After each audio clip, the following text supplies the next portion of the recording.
Ոնց եք։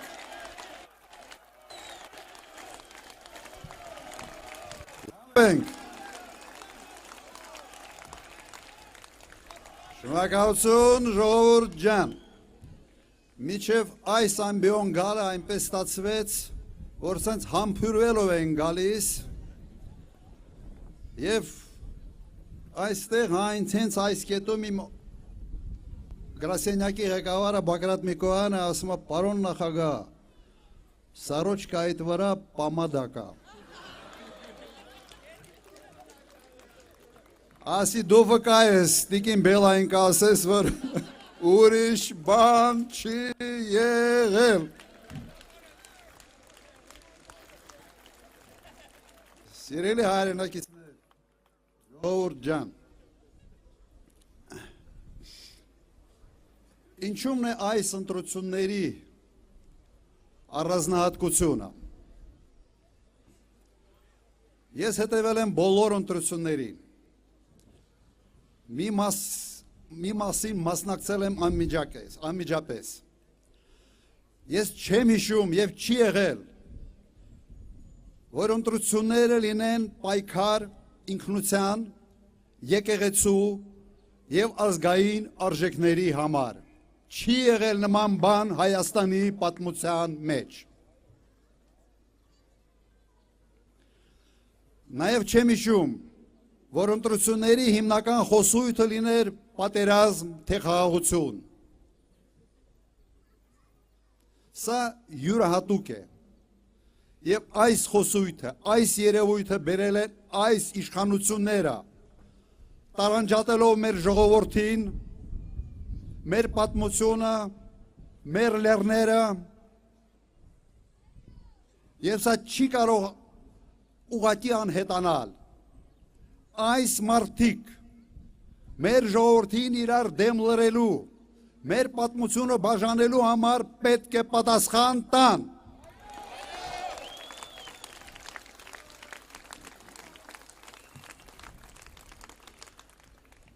Այսօր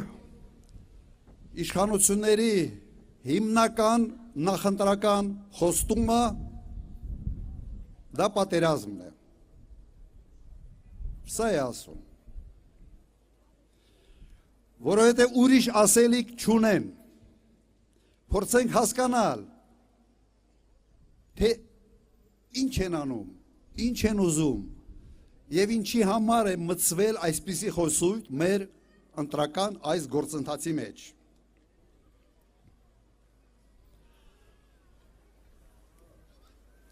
Պետք է նաեւ ֆիքսենք, որ այսօր չբավարարվելով նրանով, որ կորցրել են Արցախը իրենց սխալ քաղաքականության պատճառով, հիմա սկսել են նորից մեզ ներքաշել մի նոր ավանտյուրայի մեջ։ Վերջի եվրոպական համայնքի ժողովը Հայաստանում Զելենսկու հրավիրել այդ ժողով, սադրիչ հայտարարությունները, որոնք եղան այստեղ, սա կրկնեմ, նորից մեզ փորձում են ներքաշել մի նոր արձակախնդրության մեջ։ Եվ ինչի համար են սա անում, Մակրոնին դուր գալու համար, թե կան ավելի խորքային պատճառներ։ Կա երկու պատճառ։ Առաջինը, չունեն ասելիք, որովհետև ձախողել են բոլոր խոստումները եւ հիմա գտել են այդ պատերազմի սպառնալիքը, որով պետք է համոզեն մեր ժողովրդին վերընտրվելու համար։ Եվ երկրորդը, ներքաշում են մի նոր ավանտյուրայի մեջ մեկ պատճառով նաեւ, որ եվրոպացիք աչքեր փակեն այն ամեն ինչի վրա, ինչ կատարվում է այսօր Հայաստանում։ Հետևաբար, կարող ենք եզրակացության գալ միանշանակ, որ Նիկոլ Փաշինյանի ազնական շահերը աղերս չունեն Հայաստանի Հանրապետության շահերի հետ։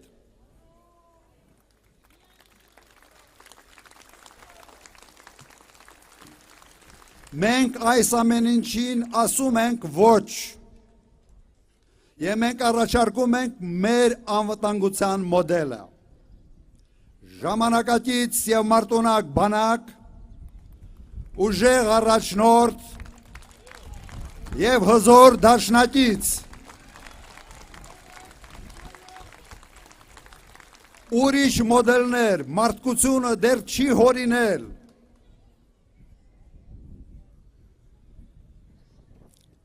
Սիրելի ժողովուրդ,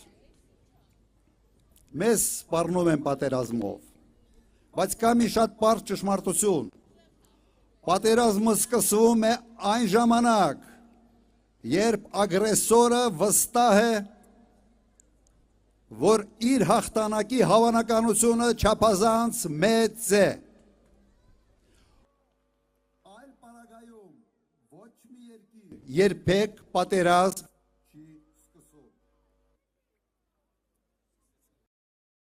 Եվ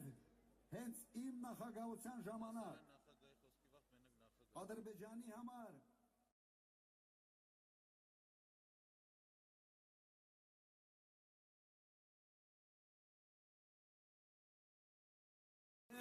արդյունավետ բանակցային գործընթաց։ Եվ մենք վերականգնելու ենք այդ իրավիճակը։ Մենք ձգտում ենք խաղաղության, բայց խաղաղությունը պետք է լինի հարատևելի եւ երաշխավորված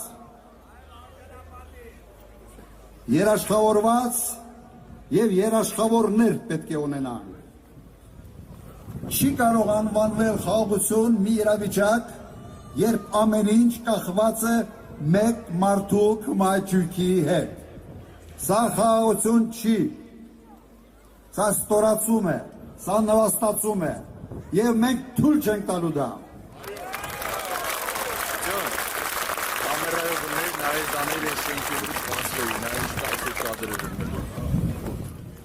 Մի քանի խոսք մեր տնտեսական ծրագրերի մասին։ Մեր նպատակը ունենալ արդյունավետ պետություն, վերականգնել արդյունաբերություն, ունենալ զարգացած գյուղատնտեսություն։ Ժամանակի ես ցույց եմ տվել, որ հնարավոր է այս ճանապարհով շարժվել։ Եվ այսօր հնարավորությունները ավելի մեծ են եւ հայտարարություն է, որ 8 տարում մեկ գործարան չի բացվել, մեկ նոր ներդրում արդյունաբերության ոլորտում։ Հնարավորությունը շատ ավելի մեծ է, քան մենք ունեցել ենք անցած անգամ, անցած իմ նախագահության ժամանակահատվածում։ Այսօր կա հսկայական շուկա, ՀՅՏՄ-ի շուկան։ Մենք ստե կարող ենք արտադրել եւ սպառում ունենալ այդ հսկայական մեծ շուկայում։ Բայց ինչ է անում այսօր իշխանությունը։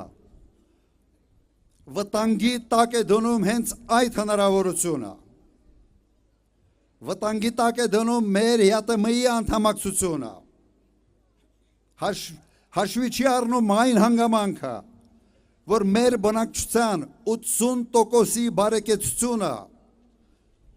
զգալի չափով կախված է այդ շուկաներից, այդ հարաբերություններից։ Մենք սա եւս մերժում ենք։ Մենք պետք է հավասարակշռված հարաբերություններ ունենանք եւ Եվրոպայի հետ, եւ Ռուսաստանի հետ, եւ Չինաստանի հետ, եւ երբեք չփորձենք խաղալ իրենց հակասությունների վրա։